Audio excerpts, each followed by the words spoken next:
Hi hello ನಮಸ್ಕಾರ ಎಲ್ಲ ನನ್ನ ಕನ್ನಡದ ಕಣ್ಮಣಿಗಳಿಗೆ welcome welcome back to my YouTube channel. Hi ಸ್ನೇಹಿತರೆ, ಆಲ್ರೆಡಿ ಟೈಟಲ್ಲು ತಮ್ಮನೆಲ್ಲೂ ನೋಡಿ ನಿಮಗೆಲ್ಲ ಅರ್ಥ ಆಗಿರುತ್ತೆ ಸ್ನೇಹಿತರೆ, ನಾ ಯಾರ ಬಗ್ಗೆ ಮಾತಾಡ್ತಾ ಇದ್ದೀನಿ ಅಂತ. ಆಲ್ರೆಡಿ ನನ್ನ ಚಾನಲಲ್ಲಿ ತುಂಬ ವೀಡಿಯೋಸ್ನ ಅವ್ರ ಬಗ್ಗೆ ಮಾಡಿದ್ದೀನಿ. ಬಟ್ ಜಾಸ್ತಿ ಜನ ಕೇಳ್ತಾ ಇರೋದು ಏನಾದರೂ ಅಪ್ಡೇಟ್ ಬಂತ ಅಂತ ಹೇಳಿ.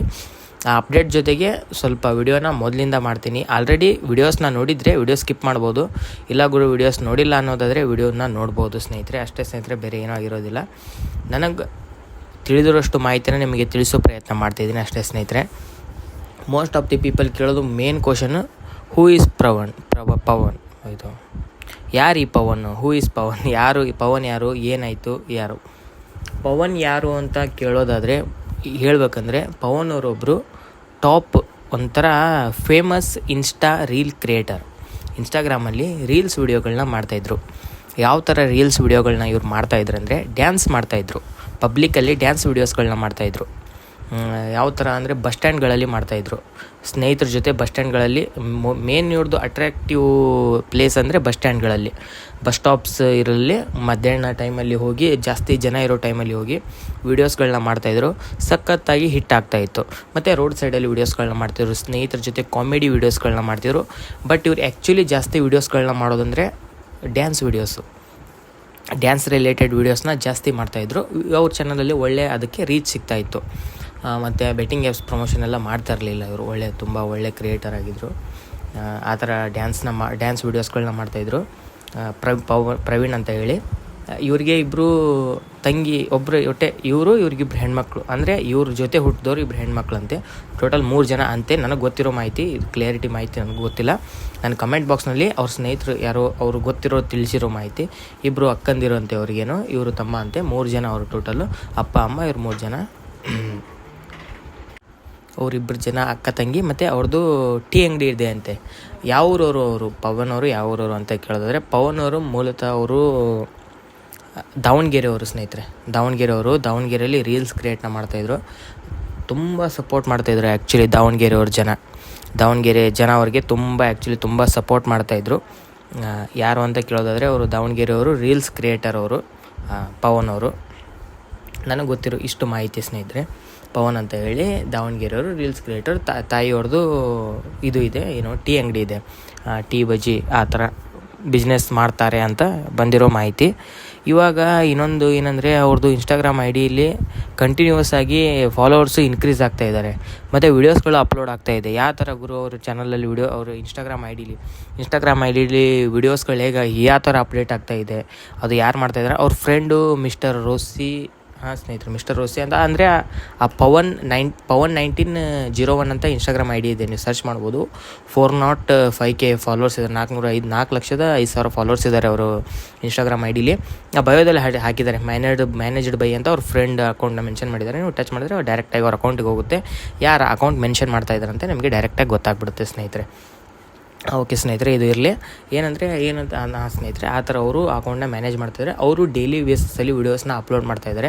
ಹೀಗಾಗಿ ಅಕೌಂಟ್ ರೀಚ್ ಇದೆ. ಕಂಟಿನ್ಯೂ ಆಗಿ ವೀಡಿಯೋಸ್ ಅಪ್ಲೋಡ್ ಆಗ್ತಾ ಇರೋ ಕಾರಣದಿಂದ ಅಕೌಂಟು ಡೆವಲಪ್ಡ್ ಸ್ಟೇಜ್ ಒಳಗಿರೋದ್ರಿಂದ ಅಕೌಂಟು ರೀಚ್ ಇದೆ. ಹೀಗಾಗಿ ಫಾಲೋವರ್ಸ್ಗಳು ಜಾಸ್ತಿ ಆಗ್ತಾರೆ. ನಿಜ ಹೇಳ್ಬೇಕಂದ್ರೆ ಸ್ನೇಹಿತರೆ, ಅವ್ರು ತಿಳ್ಕೊಳ್ಳೋ ದಿವಸ ಒಂದು 20 ಡೇಸ್ ಬ್ಯಾಕು ಅವ್ರ ಅಕೌಂಟಲ್ಲಿ ಇದ್ದಿದ್ದು ಜಸ್ಟ್ 219K ಫಾಲೋವರ್ಸ್, ಅಂದರೆ 2,19,000 ಫಾಲೋವರ್ಸು. ಯಾವ ಥರ ಅಂದರೆ, ಅವರು 200K ಸೆಲೆಬ್ರೇಷನ್ ಮಾಡಿದರು. ಅವ್ರು ಬದುಕಿರುವಾಗಲೇ 2,00,000 ಫಾಲೋವರ್ಸು ಅವರು ಇನ್ಸ್ಟಾಗ್ರಾಮ್ ಐ ಡಿಲಿ ಕಂಪ್ಲೀಟ್ ಆಗಿತ್ತು. ಜನ ಆಲ್ರೆಡಿ 2,00,000 ಜನ ಅವ್ರ ಸಪೋರ್ಟು, ಅವ್ರ ಪ್ರೀತಿನ ಅವ್ರ ಮೇಲೆ ತೋರಿಸಿದ್ರು.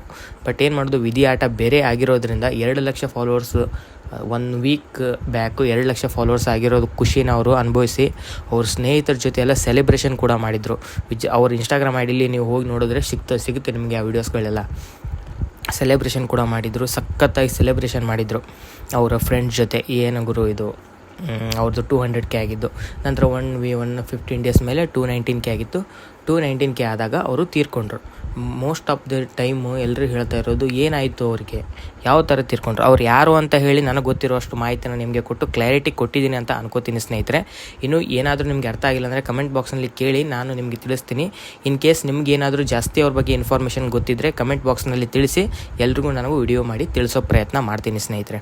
ಓಕೆ ಸ್ನೇಹಿತರೆ, ನೆಕ್ಸ್ಟು ಅವ್ರಿಗೆ ಏನಾಯಿತು ಮೋಸ್ಟ್ ಆಫ್ ದಿ ಪೀಪಲ್ಸ್ ಕೇಳೋ ಕಾಮನ್ ಕ್ವಶನ್ ಏನಾಯಿತು.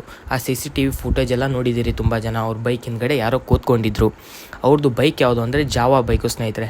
ಏನೋ ಲೋನ್ ಮಾಡಿ ತೊಗೊಂಡಿದ್ರಂತೆ. HDFC ಬ್ಯಾಂಕಲ್ಲಿ ನೋಡಿದ್ರೆ ಗಾಡಿ ಮೇಲೆ ಲೋನ್ ಇದೆ.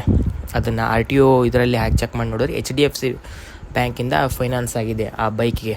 ಆ ಬೈಕ್ ಯಾರ ಹೆಸರಲ್ಲೇ ಇದೆ ಅಷ್ಟು ಕ್ಲಿಯರಿಟಿಯಾಗಿ ಈ ಮೊದಲಿನ ಥರ ಎಲ್ಲ RTO ಆಫೀಸ್ ಅದು ಆ್ಯಪ್ ಒಳಗಡೆ ತೋರಿಸಿದ್ರು. ನಾನು ನೋಡಿರೋ ಪ್ರಕಾರ ಅದಕ್ಕೆ ಲೋನ್ ಇದೆ, ಗಾಡಿ ಮೇಲೆ ಲೋನ್ ಇದೆ, HDFC ಬ್ಯಾಂಕಿಂದ ಲೋನ್ ಇದೆ. ಮತ್ತು ಇನ್ನೊಂದು ಗಾಡಿ ಮೇಲೆ ಇನ್ಸೂರೆನ್ಸ್ ಇದೆ ಸ್ನೇಹಿತರೆ. ಇನ್ಸೂರೆನ್ಸ್ ರನ್ನಿಂಗಲ್ಲಿತ್ತು, ನೋ ಪ್ರಾಬ್ಲಮ್, ಎಲ್ಲ ಇನ್ಸೂರೆನ್ಸ್ ಕ್ಲೈಮ್ ಆಗುತ್ತೆ, ಗಾಡಿಯಿಂದ ಏನು ಸಮಸ್ಯೆ ಆಗಲ್ಲ ಅವರಿಗೆ ಸ್ನೇಹಿತರೆ. ಇನ್ನೊಂದು ಎಲ್ಲರೂ ಕೇಳ್ತಾ ಇರೋದು ಅವ್ರಿಗೆ ಏನಾಯಿತು.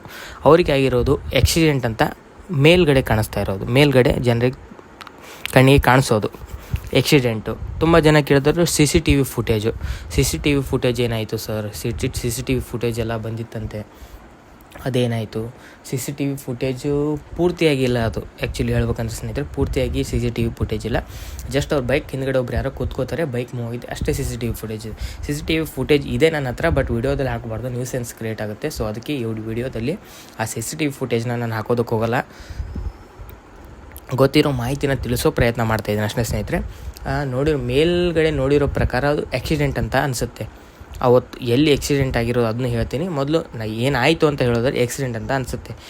ಇನ್ನೊಂದಿಷ್ಟು ಜನ ಹೇಳ್ತಾ ಇದ್ದಾರೆ ಅದು ಕೊಲೆ ಆಗಿದೆ, ಅದೊಂದು ಮರ್ಡರ್ ಆಗಿದೆ, ಅವರಿಗೆ ಪ್ಲಾನೆಡ್ ಮರ್ಡರ್ ಮಾಡಿದ್ದಾರೆ ಅಂತ ಹೇಳ್ತಾ ಇದ್ದಾರೆ. ಗುರು, ಯಾವುದೂ ನಾವು ಹೇಳೋದಕ್ಕಾಗಲ್ಲ. ಪ್ಲಾನೆಡ್ ಆಗಿದೆ, ಆಕ್ಸಿಡೆಂಟ್ ಆಗಿದೆ, ಯಾವುದೂ ನಾವು ಹೇಳೋದಕ್ಕಾಗಲ್ಲ. ನಾವು ಏನಿದ್ರು ಕಾಯಬೇಕು ಸ್ನೇಹಿತರೆ. ಯಾಕಂದರೆ ಇವಾಗ ಎಲ್ಲ CCTV ಫುಟೇಜಸ್ಸು ಮತ್ತು ಎಲ್ಲನೂ ತನಿಖೆಯಲ್ಲಿ ಇದೆ, ಇನ್ವೆಸ್ಟಿಗೇಷನಲ್ಲಿ ಇದೆ. ಪೊಲೀಸರು ಅದನ್ನೆಲ್ಲ ಕಲೆಕ್ಟ್ ಮಾಡಿಕೊಂಡು ಇನ್ವೆಸ್ಟಿಗೇಷನ್ ನಡೆಸ್ತಾ ಇದ್ದಾರೆ. ಅವ್ರ ಸ್ನೇಹಿತರು ಹೇಳಿದ್ದಾರೆ, ದಯವಿಟ್ಟು ಯಾರೋ ತಪ್ಪು ಮಾಹಿತಿನ ಕೊಡಬೇಡಿ, ನಾನೇ ನನ್ನ ಇನ್ಸ್ಟಾಗ್ರಾಮ್ ಸ್ಟೋರಿಯಲ್ಲಿ ಅಪ್ಡೇಟ್ ಮಾಡ್ತೀನಿ ಅಂತ ಅವ್ರು ತಿಳಿಸ್ತಿದ್ದಾರೆ. ಸೊ ನಾವು ವೇಟ್ ಮಾಡಬೇಕು ಸ್ನೇಹಿತರೆ, ಏನು ಆಗುತ್ತೆ ಏನಿಲ್ಲ, ಇನ್ವೆಸ್ಟಿಗೇಷನ್ ರಿಪೋರ್ಟ್ ಏನು ಬರುತ್ತೆ ಅಂತ ವೇಟ್ ಮಾಡಬೇಕು. ನಾವು ಹೇಳೋದಕ್ಕೆ ಯಾರೂ ಅಲ್ಲ ಸ್ನೇಹಿತರೆ.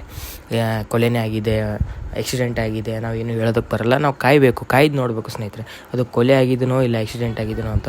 ತುಂಬ ಜನ ಕೊಲೆ ಅಂತ ಇದ್ದಾರೆ ಸ್ನೇಹಿತರೆ. ತುಂಬ ಜನ ಆಕ್ಸಿಡೆಂಟ್ ಆಗಿದೆ ಅಂತ ಹೇಳ್ತಾ ಇದ್ದಾರೆ. ಯಾರಿಗೂ ಕ್ಲಾರಿಟಿ ಇಲ್ಲ.